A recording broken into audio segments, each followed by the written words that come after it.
Hello everyone, hopefully you all are well and good and having a very good day. Welcome back to ShareFC and it's time to discuss on the Blues, it's time to discuss on Chelsea and we have an important game against Brighton at Stamford Bridge on a Sunday. Either our weekends are going to be ruined or it's going to be a blockbuster, but whatever happens, this means everything to me in my life. I love this debate along with my family, love this. But also coming on to the match, it's a really important match. We cannot get away from that. See, first of all, we are playing a Brighton side who are suffering with a lot of injuries. I really feel for them, which I'll discuss later in the video in detail. They are really suffering right now. While we also had some injuries earlier in the season, but slowly but surely we are getting back on the right track now. But in terms of result, this is a really important game. On the background, I think if you can go, we lost to Newcastle in the last game week 4-1 away at St. James Park. Yes, we played really well against Manchester City. We got a draw against Arsenal as well. We beat Tottenham. But in the end, we still have only 16 points from 13 games. 4 wins, 4 draws, 5 defeats. Right now, we are very far away from top 4 and the reports are coming out that the owners want the UCL spot. And I think at the moment, if that's the case, I think it's being very dumb because they have assembled a really young squad. But I think no doubt the results are really important right now because if we can't beat an injury-riddled Brighton side, if we can't go on and get at least a point or a victory against United,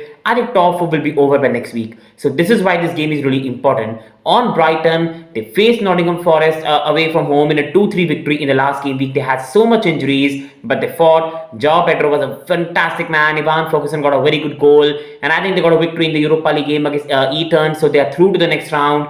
I think the first place is not guaranteed, but they're through to the next round. And even after the injuries, they're fighting, they're going on. So credit to them. They are a very, very well-run club. You have to respect them. Whatever the negotiations for Caicedo and all that stuff, but Brighton are one of the best run club in the world right now. The way they are being run, they don't spend a lot and still are at the top of the table. And right now they're suffering with injuries. For Brighton, it's really important to come out of this this matches with some good results because if they can come out with this run of fixtures where they play us, they have played Eton, they have played Nottingham Forest, and they win this all 3 games, I think they're going to finish very high in the table because right now they have literally 8 to 9 players injured, and once their starting lineup comes and returns back, it's going to be a very, very good season for Brighton. They're already doing really good and they're through to the next round of the Europa League. But now coming on in the detailed injury news for both the sides, and first of all coming to us and Nkunku again, I think reports are coming out that he's being marked for the United game. I even think he will be on the bench for that game. Poch is not going to rush him, and that's the right thing. So Nkunku is a massive doubt for this game. We all know that he could be on the bench, but I will be really surprised.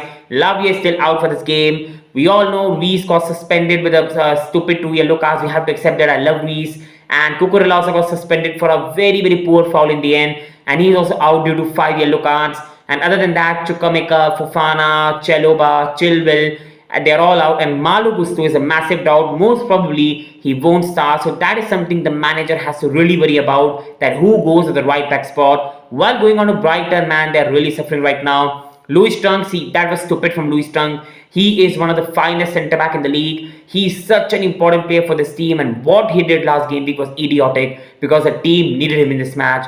So he's suspended, Dahoud is suspended. You go on to Solly March out, really wishing best for him, man. And Caicedo as well is out for some time. Welbeck is out as well. Lamptey and Sufati is out as well for the long time, which De Zerbi said as well. And you've also got Estupinan out for this game, Webster out for this game, and most of these injuries are long term. Dunk is going to be back next week. Dahoud will be back next week because they're suspended. I think Estupinan will be back by January. But I think other than that, Webster should be back in some time. But Lamptey and Sufati and Caicedo and Solly March, nobody knows when they'll be back. So I think that's a big problem for Brighton.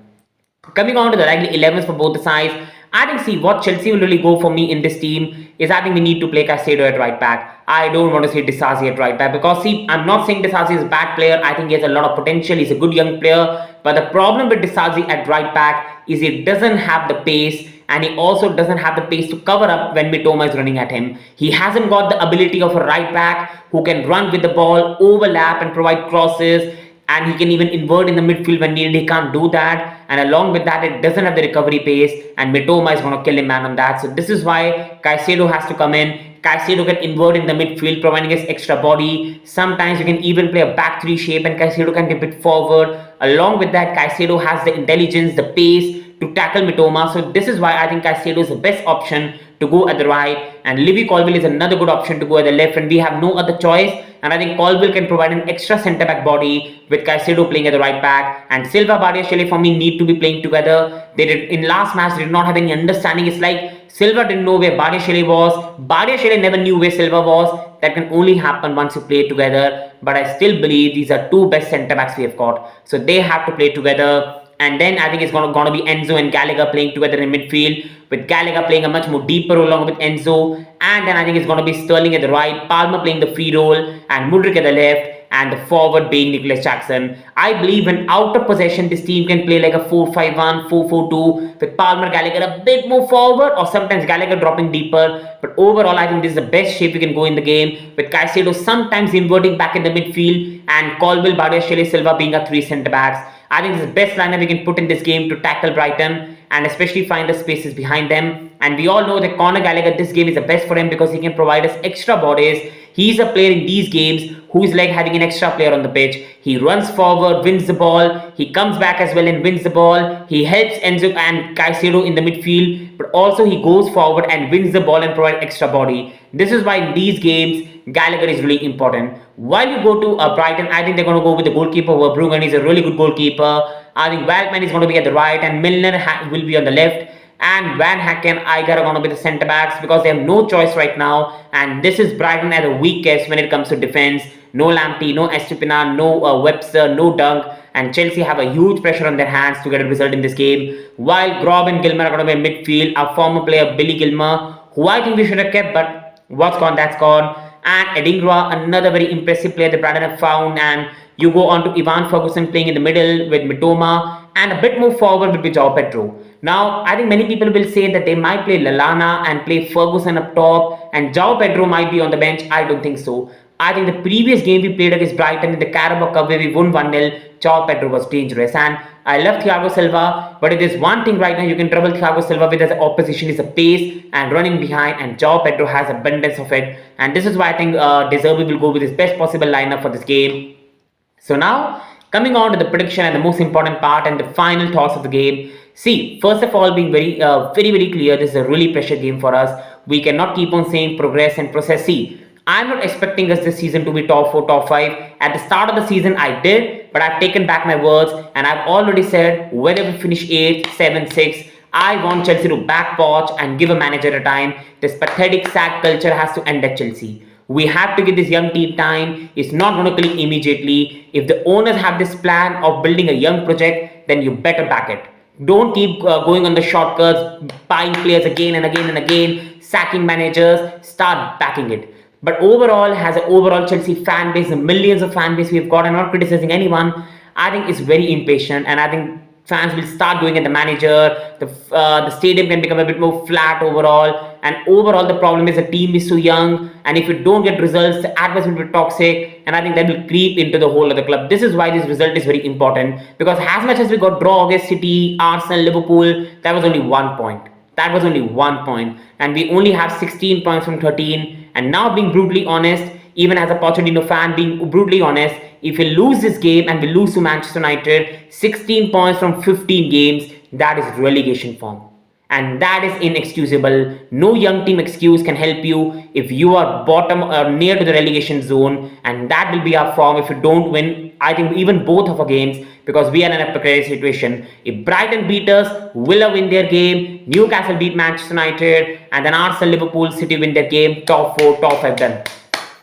And then we can only try for a 7th position in the table, Conference League. And I think the owners won't accept it, the fans won't accept it. So I think this is a very important match for us. While for Brighton, it's nothing to lose. They don't come here in this game. They've got all the injuries. They still are very far away from the table from us. So I think even a draw will be a really, really good result for them. So they have nothing to lose. Now coming on the way this match is going to be played, I think if we saw, I know it was a different lineup, but if we saw the match between Chelsea Brighton in the Carabao Cup, I think we found a lot of joy behind the spaces that Brighton leave, because they play really expansive football, while João Pedro really threatened that day our defense a lot. So that is something we have to look out. But attackingly, I think we are going to have a lot of joy. Nicholas Jackson will love to play behind Van Hacken, Iger. I think Raheem Sterling should be cooking James Milner. Well, no disrespect, I love James Milner as a pro, but I think Sterling should be cooking him. And at the right side, Waldman against Mudryk, I expect Mudryk to come out on top. and then you go overall to the team. I expect Gallagher to put a lot of pressure on Gilmer and Grob and provide us an extra body. Enzo Fernandez dictating the play and getting unnecessary criticism from all around the world when he has been one of our better players.